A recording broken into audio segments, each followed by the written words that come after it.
Le budget que vous nous présentez aujourd'hui est un acte important parce qu'il traduit concrètement vos priorités pour notre ville. Nous voulons être clairs, nous ne partageons pas ces choix.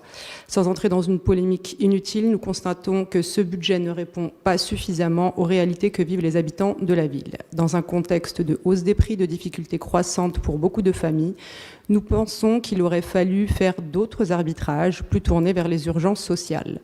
Pour nous, la priorité doit être la justice sociale, l'égalité d'accès aux services publics et le renforcement des solidarités au niveau local.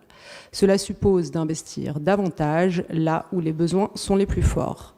Nous voulons aussi redire clairement notre attachement aux agents municipaux. Ils font vivre le service public au quotidien.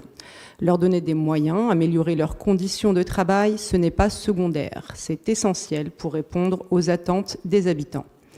Ce budget ne va pas assez loin dans ce sens. Nous avons relevé qu'à ce jour, les effectifs de la ville s'élèvent à 840 emplois, avec 88 agents en catégorie A, 112 en catégorie B et 506 en catégorie C.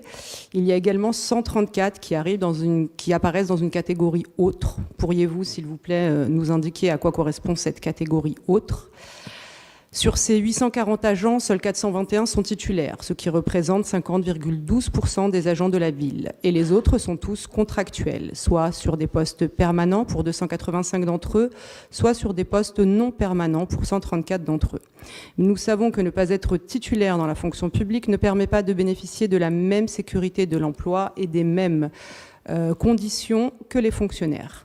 Par exemple, si un poste de contractuel est supprimé ou que le service vient à être réorganisé et qu'aucun reclassement interne n'est possible, le licenciement est une solution pour la collectivité.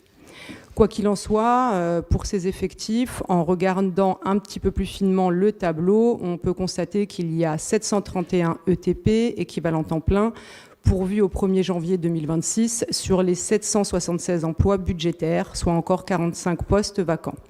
Depuis 2020, le nombre d'équivalents temps plein a baissé d'environ une dizaine de postes, alors que le nombre d'habitants est passé de moins de 30 000 habitants à plus de 36 000 habitants. Ce qui engendre une pression forte sur les agents de notre ville et un déséquilibre structurel entre besoins et moyens humains. En partie pour ces raisons, nous voterons contre ce budget, un vote cohérent avec les positions que nous défendons et que nous défendrons tout au long de notre mandat, en portant la voix des habitants et en défendant un autre cap pour Beson. Merci.